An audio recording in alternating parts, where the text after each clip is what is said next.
When you return to Canada through a land border, you'll need to show a 72-hour PCR test, just like air travel.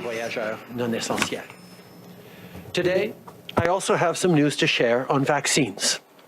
This week, tens of thousands of Pfizer vaccine doses will be delivered to Canada. This is good news for so many people who will be getting their dose. We know we all want to feel that relief of getting vaccinated, of watching our loved ones get vaccinated. We're all eager to know when it's going to be our turn.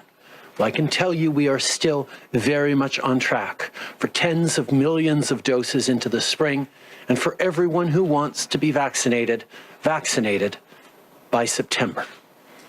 Moving forward, in the coming weeks and months, we're going to get even more doses, even faster, so we can all move through this together.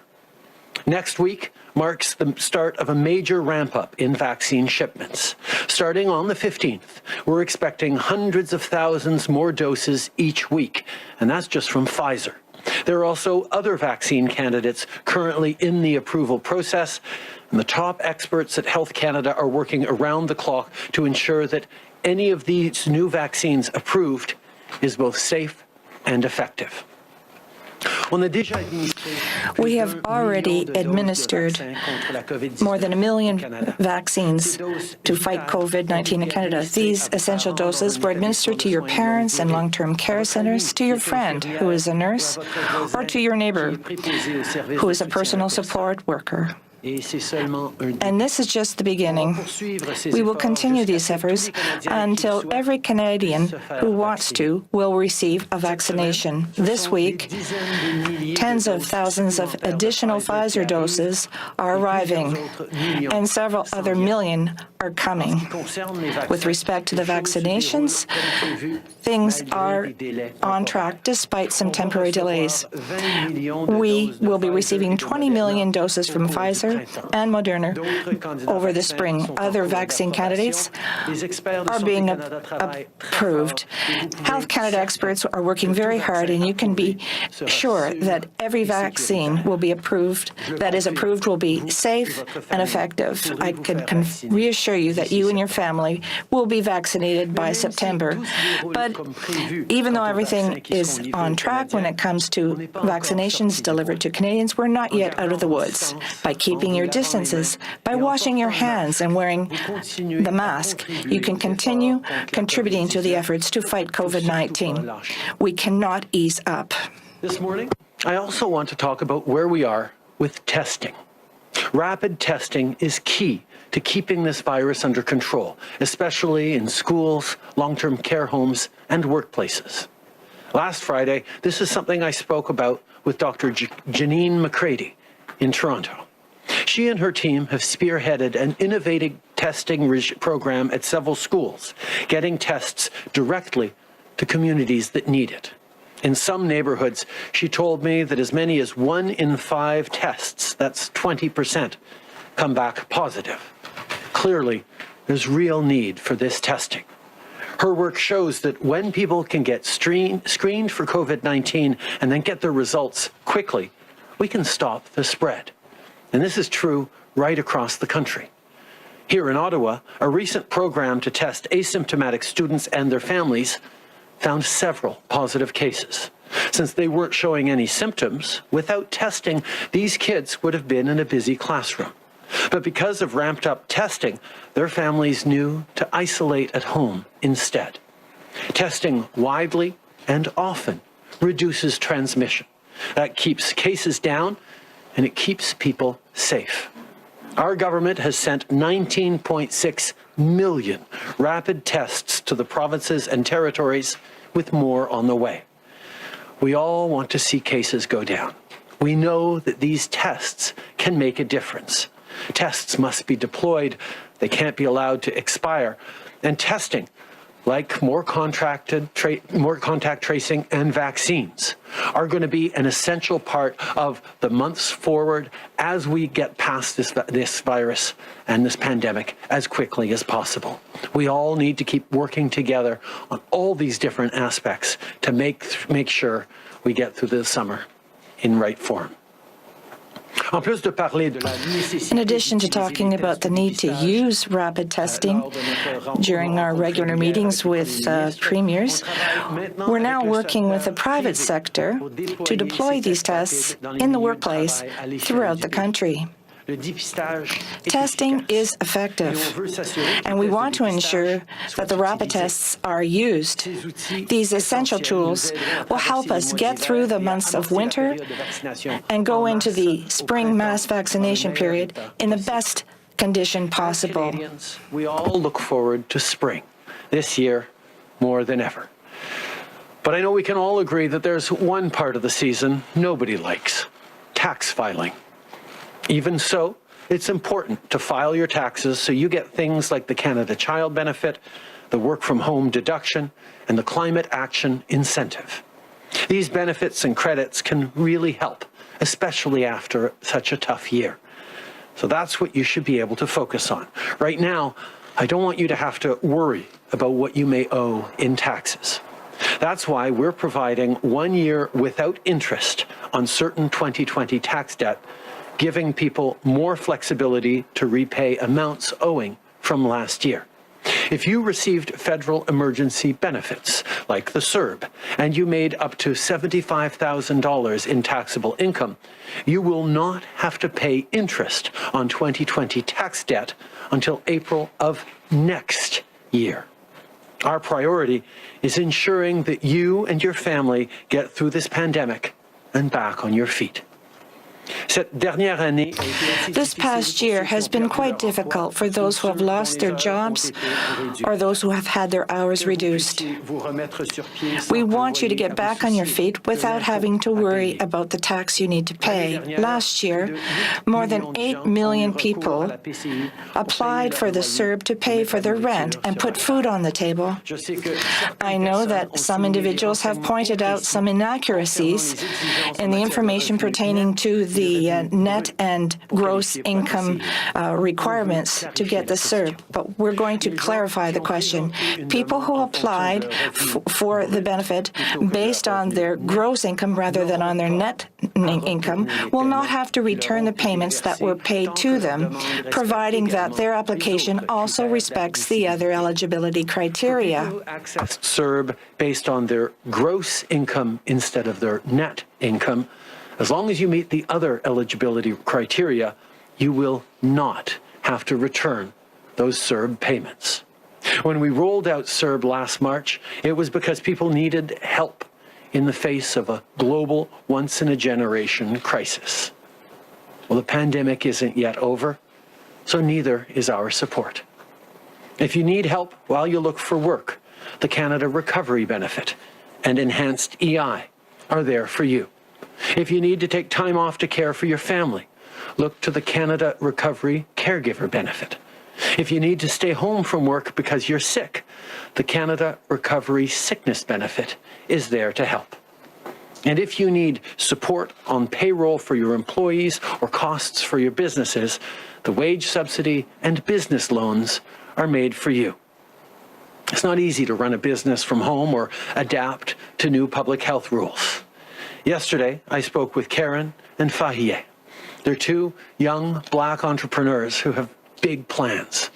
Karen showed me her photography studio and talked about the great work she's doing supporting Black-owned businesses and products, and her excitement about moving forward to a bricks-and-mortar storefront as we move through this pandemic. Right now, she's all online. And Fahie talked to me about the costs of shipping coffee across the country and his excitement about building his business and also moving towards opening a coffee shop once we get through this pandemic as well. They all have big plans. And for all the young entrepreneurs across the country, all the entrepreneurs who are looking to go digital, to change their way of doing things, to grow through this pandemic and beyond, know that we are there to help you get through the hurdles and barriers in your way and create success, not just for you, but for employees, for community, and for our whole economy. We're here to support Canadian business owners, from training on e-commerce to targeted initiatives like the Black Entrepreneurship Program and the Women Entrepreneurship Strategy. Because no matter who you are, an entrepreneur, a worker, a parent, we've got your back. Cette pandémie n'est pas facile. This pandemic is not easy for anyone. Moreover, winter can make this all seem more difficult. During February, sometimes we have the impression that spring will never come. It's normal. It's understandable that we not feel that we're in top shape. But don't forget, we do have resources to help you. And moreover, this Thursday, this is the National 211 Day, which reminds us that everyone has access to a confidential distress line, toll-free by dialing 211. Whether you need help for mental health or if you need information about community services, don't hesitate to dial the number. The service is provided 24 hours every day in 150 languages. The agents at the other end of the line will help you find the proper resources. You're not alone. So please, ask for help. Take care of yourself. Before I close, I'd like to take a moment to recognize a great public servant, Ian Shugart, the clerk of the Privy Council. Ian has been an extraordinary leader through this public health crisis. He's leading the public service in tremendous efforts and supports to get Canadians through this pandemic. And as he faces health challenges, I want him to know that we're all pulling for him. Merci beaucoup tout le monde. Thank you, everyone. Thank you, Prime Minister. Starting with the phone today. Opératrice, une question, une sous-question. C'est à vous. Thank you. The first question, Althea Raj, HuffPost Canada. Your line is open. Good morning, Prime Minister. Your government has responded to several whistleblowers who broke the law by leaking information to the public about what was happening in places such as Rideau Hall and in some long-term care homes. I don't think most Canadians realize that the whistleblowing law actually prevents whistleblowers from speaking publicly, that if they talk to journalists to flag wrongdoing, they can be fired for doing that, and that that is legal. 4 years ago, your own government, your own MPs rather, told your government that the law needed fixing and that it should be expanded to encourage more workers to come forward and flag wrongdoing so that corrective steps could be taken. Although you promised to do something, nothing was done. Now that you've spent hundreds of billions of dollars and more than 20,000 Canadians have died, will you expand the whistleblowing law in order to protect and flag whistleblowers and to flag wrongdoing? It's extremely important that every Canadian has a safe and secure workplace, free from harassment or other challenges and inappropriate behavior. That's why we've taken significant measures to strengthen processes and procedures in supporting anyone who comes forward with concerns. We also know that whistleblowers play an extremely important role in flagging how government can do better, and indeed the level of transparency and confidence a government can give Canadians in constantly improving and constantly doing better and sharing what we need to do to improve is something that we've always been committed to. I look forward to continuing to work with all parties and members of the public service on strengthening measures to make sure that this government is always open about what's going wrong and how we can fix it. Following up, Althea. Yeah, I feel like you constantly say the right things, but your government's actions don't follow through on the words that you say. Why won't you fix the law if you acknowledge that it is too restrictive? We're always looking to do better. We're always looking to improve structures and systems within the government. And I thank you very much for bringing forward these concerns. Like we have many MPs and Canadians bringing forward these concerns. We're going to continually look to improve structures to make sure that what we're doing for Canadians is being done right, is supporting Canadians throughout this pandemic and beyond. I made a simple promise at the beginning of this pandemic that we would have Canadians back. And through listening to MPs, to Canadians who come forward with gaps or challenges that they're facing, we've done a tremendous amount to improve the supports for Canadians right across the country, and we will always look to continue to do that. Thank you. Opératrice, prochaine question au téléphone.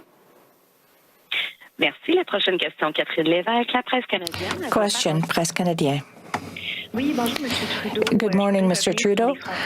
I'd like to go back to the issue of land borders. Will Canada refuse to let snowbirds to re-enter the country if they don't have a test? No. Answer, no. It's not legal for Canada to refuse entrance into Canada from someone who has the right to enter, who is a Canadian citizen. When they come to the border in Canada, they are already on Canadian territory. We cannot send them back to the United States if they are Canadian or if they are permanent residents. However, we can apply severe penalties if they don't have the test.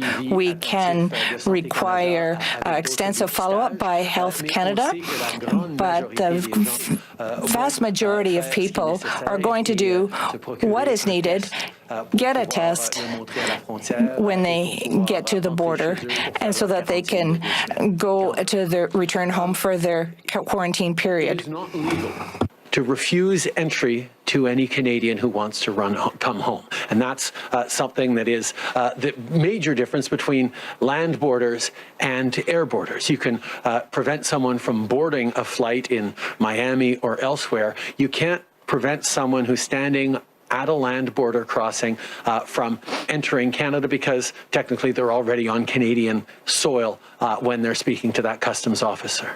That's why what we can do is, in cases of no test to show, apply a stiff penalty, a fine, and demand and ensure a rapid and complete follow-up to make sure that they are getting tested, that they are being properly quarantined, that they are not putting at risk the safety of other Canadians by returning home without a clear negative test. These are measures we're putting forward, but as of next Monday, people who show up at a Canadian land border on non-essential travel will be expected, like returning snowbirds, will be expected to show a negative PCR test from the previous 72 hours.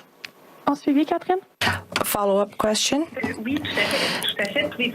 Can you tell us what type of penalty or fine will be applied? What will be the consequences for a Canadian who does not have a mandatory test? Thank you. First of all, we need to understand that non-essential workers who take the plane represent about 15% of travelers who are coming back into Canada by plane, but the non-essential workers through our land borders represent about 5% of the people.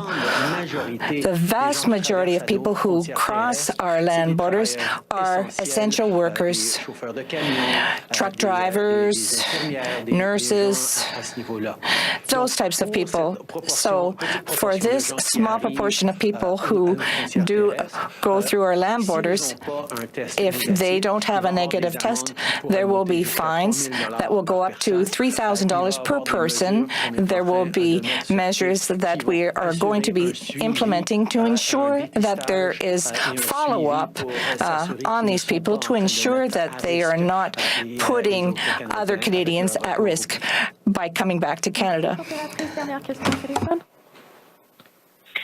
Thank you. Merci. Our last question, Hélène Buzetti, Le Devoir.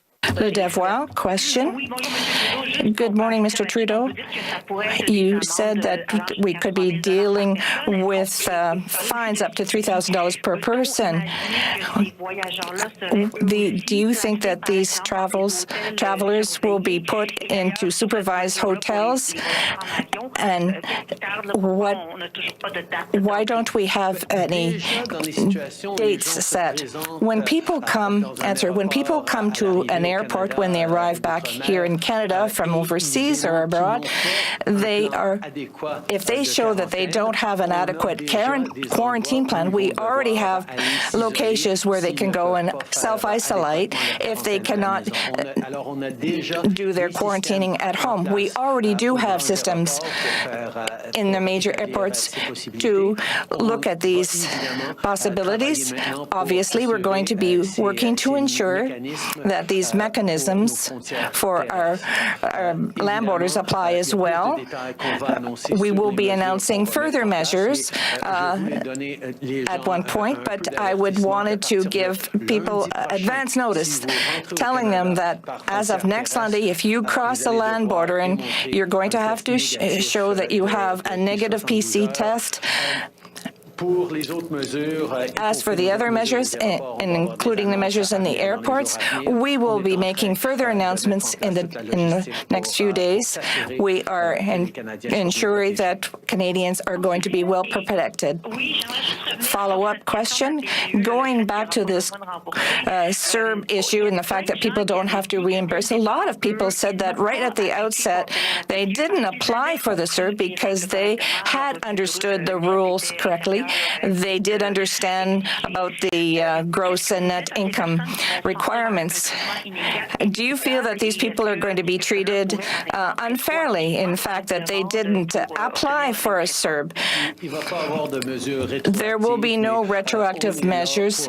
We're here to help people who made a mistake because of a lack of clear instructions. We don't want to compel them to reimburse, and we have introduced a wide range of benefits to help people out, but our eligibility criteria were set for those specific reasons. Canadian Press. I want to ask about, get some thoughts on vaccine nationalism from you, that concept. The U.S. has invoked its Emergency Defense Act. Europe is reportedly putting some strict controls over the export of certain vaccine ingredients. This obviously has implications for Canada and our supply. I mean, how can these actions not have a negative impact on the flow of vaccines to Canada? What can you say to Canadians who might be wondering about this? We worked very hard from the very beginning of this pandemic to secure a diverse portfolio of vaccines for Canadians because we knew there would be challenges. We saw challenges in the spring around PPE and the competition internationally for that, we would be well advised to ensure both a diversity of origins and sources and types of potential vaccines, as well as sufficient doses to ensure that we would be able to cover all Canadians in various different configurations, depending on which companies landed effective vaccines first. Obviously, we continue to work with partners around the world. We understand the pressure that every government is feeling to vaccine as many of their citizens as quickly as possible. We're certainly working every single day and night, to make sure we're getting as many doses for Canadians as possible, and we'll continue to. And indeed, we're going to see millions of doses arriving in the coming weeks and tens of millions in the coming months. At the same time, we all know that we don't get through this pandemic anywhere until we get through it everywhere. It is a global pandemic, and that's why Canada, while at the same time as we are procuring vaccines for Canadians in a priority way, we are also participating fully in initiatives like COVAX and other international initiatives to ensure that we are supporting the developing world who need access to vaccines as well. Glenn McGregor, CTV News. Prime Minister, Toronto's top public health officer has said we're entering a new pandemic now because of the emergence in the province of variants from South Africa, Brazil, and the UK. And yet the Premier is moving ahead with economic reopening, starting even this week. Asking you not as a Prime Minister, but as a resident of Ontario who sends his kids to school here, are you comfortable with that decision to begin reopening now when we're still facing all these variants and potentially a third wave? I think we're all worried about the arrival of new variants and the impact that could have, even as we are working hard to get everyone vaccinated as quickly as possible. There are real questions about what the impacts these variants will have both on the spread of COVID-19 and on the impact of the vaccines.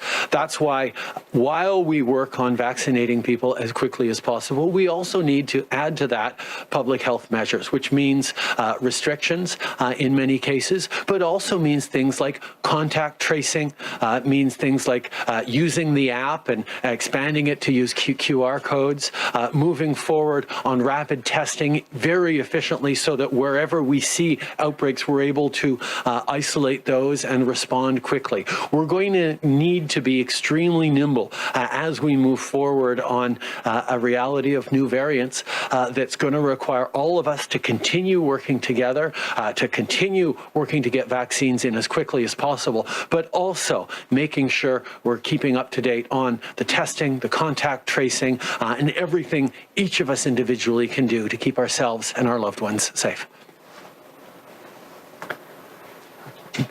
Steve Chase with the Globe and Mail.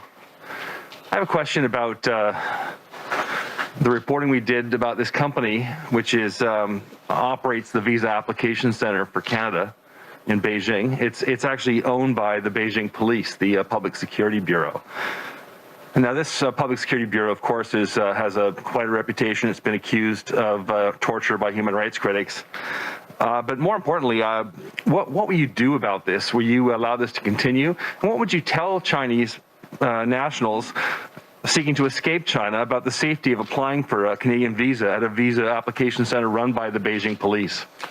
First of all, we take the security of all applicants and the privacy of all applicants extremely seriously. And when we contracted out with a global company that does visa services around the world, we ensure that it is able to keep Canadians and applicants' data private and secure.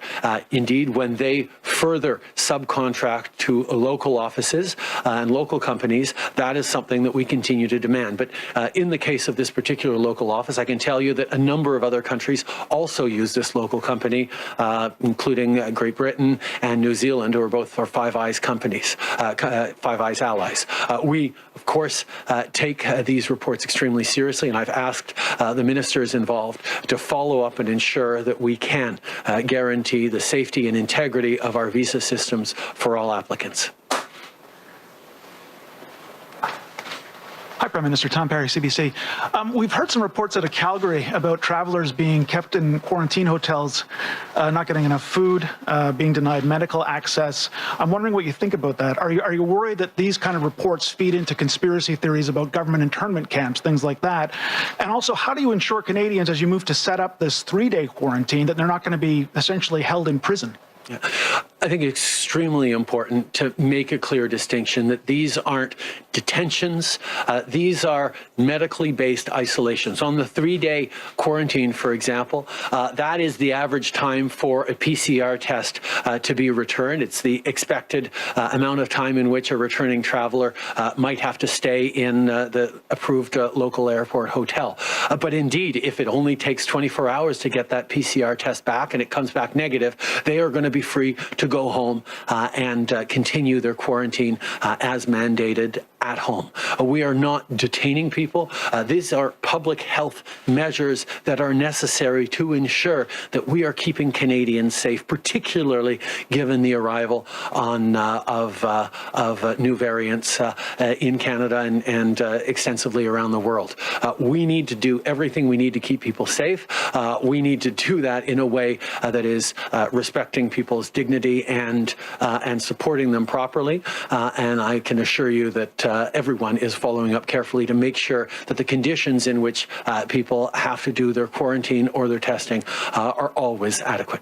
En français, s'il vous plaît, Monsieur Trudeau. I think it's important to understand that the measures we have implemented, such as the 3-day wait period for test results, this is not a punition, punishment. These people are not in detention.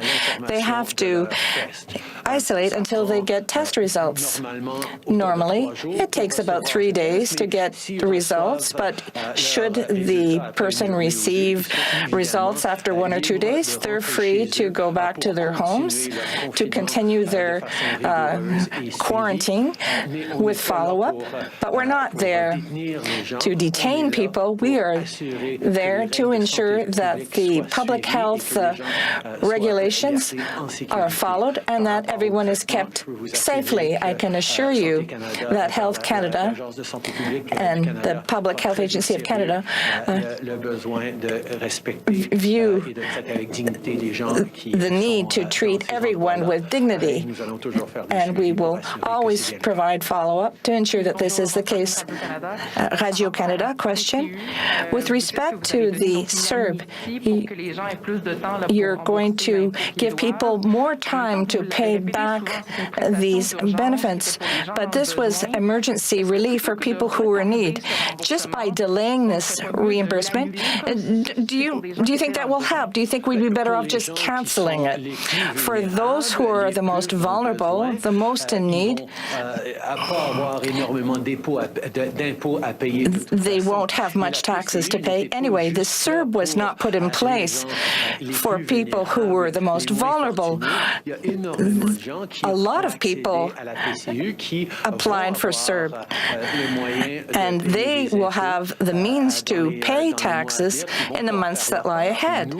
We are always worried about equity for everyone, and we want to take ability to pay into consideration, but a lot of people applied for CERB. That's understandable. Some people will be paying taxes on it. Same thing for employment insurance. Obviously, we put forward measures to help people who are in difficult situations, and the CERB is there to help. Was there to help people who were facing no revenue coming in because of the pandemic, and that was extremely important at that moment. But the CERB wasn't only taken up by low-income Canadians. Obviously, if you're extremely low income and you took the CERB, you're unlikely to be having to pay much in the way of taxes come tax time. But for many people who took the CERB because they needed it in the moment, but then went on to get back to their job, back to work, and are in the income range where they're used to paying their fair share of taxes, the CERB will be taxed. It's about making sure that it's fair for everyone. We tax revenue, we tax income related to employment insurance, for example. The CERB is there as a income replacement measure. Some people will not have to pay taxes on it if their income is low enough. Many others will need to pay their share of taxes. That's just how our system works. But we are giving an amnesty on people on the interest payments on repaying their CERB taxes, because we know that we're still going on in this pandemic, and it's a tough time for everyone, and we want to be able to support people as best we can. Prime Minister Michael Couture with Global National. On the allegations facing General Jonathan Vance, the Office of Defence Minister Harjit Sajjan says it notified the Privy Council office of concerns about Vance's alleged behavior. So first I wanted to know, is that enough? And Canadians want to know what you knew. Did Defence Minister Sajjan at any point raise concerns with you about General Vance's behavior towards female subordinates? And I think Canadians just want to know what you knew.